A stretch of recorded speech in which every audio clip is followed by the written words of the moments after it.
Yes, you can have it if you'd like. Yeah, look at these glorious creatures. And we've got another macaw here who I'm playing tug-of-war with a little doggy bone. Would you like this, darling? 300 different species of parrots are recorded right around the world.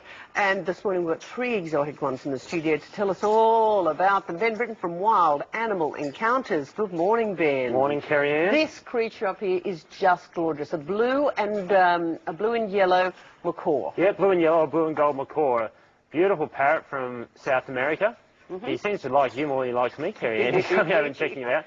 Now, I actually asked you if I could hold him, and you were apparently the stunt double to start with. Why wouldn't we just... He's out of the cage. Why can't we just hold him? If you have a look at that large beak he's got there, Carrie Ann, the camera can probably zoom in and get some good shots of the size of that beak. Very, very powerful beak. They use that in the wild for crushing nuts open, breaking nuts open, and hanging from trees and climbing about. And also when they're the females are making their nests in hollows, but also, if they wanted to, could probably break your finger with it at the same time. In about a nanosecond, yeah, so that's the good reason that he's up there, and we've got little Xena here in the cage as well, and rather than being out your arm. Her wings aren't clipped, no, so she actually got out. We could have a bit of fun with her in the studio. There's lots of wires and power cords. She'll have a lot of fun with if she gets up there. Okay, how old are these birds? These guys, you've got little Xena here, who's only about 4 months old, whereas Max is an adult macaw, so he's a mature bird. Beautiful bird. If you see that pattern down the side of the face, those little black feathers they've got down there, Carrie Ann, in the white, that's actually, every single macaw has an individual pattern, so it's like their little fingerprint. So you can tell just by looking at, if you spend enough time with Xena and Max here, you can tell them apart just by looking at that pattern down the side of the face. How long do they live? Live up to 90 years. Wow. So very long period of time. Some people say it's quite cruel to, like little Xena here in the cage. I know wings aren't clipped, but having birds virtually in a cage like that, what's your view?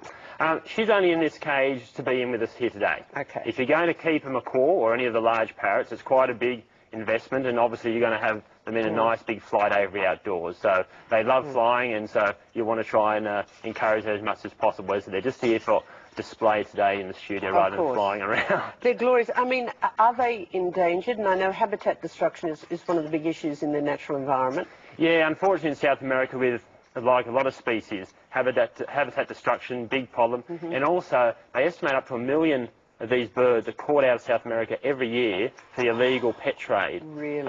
Which is, and most don't survive, but these birds here are all beautiful birds bred in captivity. Where do they end up? America, Europe? Yeah, America, Europe, Asia, in the black market, and you can see why, like beautiful animals. Oh, yeah. But I've got to say, when you do go to, exotic places on holiday, you see people with these and selling them. I go, never in a million years. They are illegally caught. They should never be in a cage. Exactly, big problem for those guys. Okay, this gorgeous little baby here sitting on my hand, and a baby too.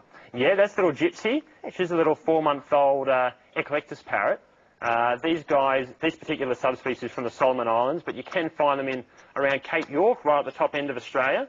And the little guy I've got here that you had earlier in the show, little Zeus, this is actually a male. So the sexual dimorphism, the difference in plumage between these two, being male and female, you can see how great it is. The bright red on the female, bright green on the boy.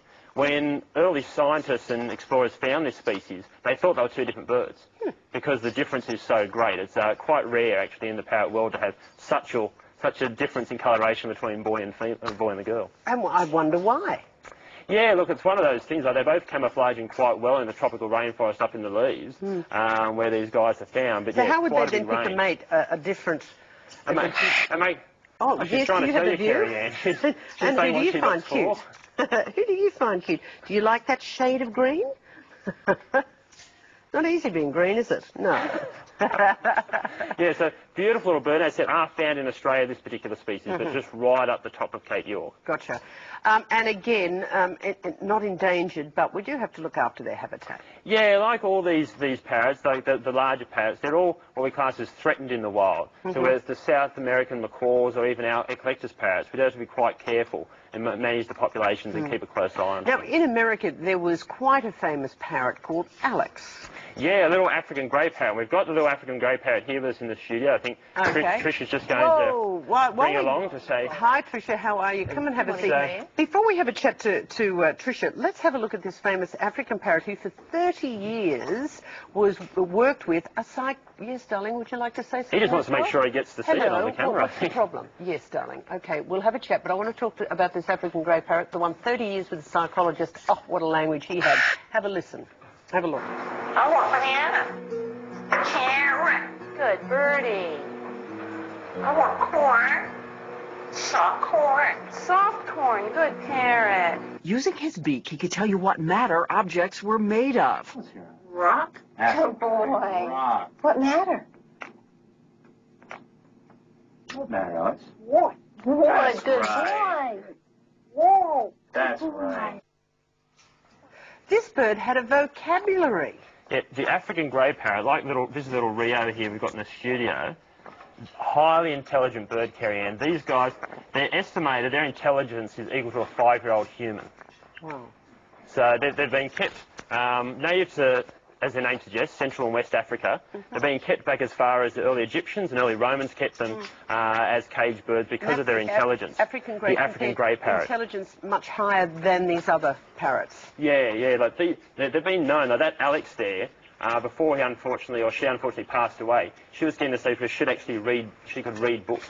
Over 1,000 words she knew. So but you could tell she understood what was corn, what was wood, had an extraordinary vocabulary, and had worked with her psychologist. Yeah, you could actually converse with Alex. So you could sit there and actually have a conversation, not just the hello cocky. It was actually a lot more detailed than that. Okay, can you keep birds in Australia? Do you need a licence? How do you do this? Because we do need people with expertise. Yeah, native parrots, like these eclectus parrots, you do need a licence for. The exotic birds, like the macaws and the African greys, you can keep, but you need to go to a breeder like Trish from the Parrot Package, who's been lucky enough to bring us all these birds in today and show us some of her beautiful animals.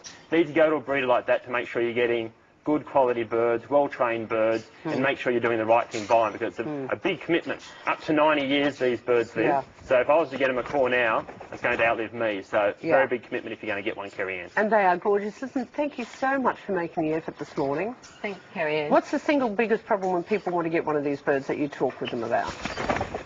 Sorry? The single biggest issue that is important for people to know if they want to have a bird. That they must be prepared to look after them very well. And give them the correct diet that they need and don't give them things that they're not supposed to need. Okay. And a lot of love and attention. Love it.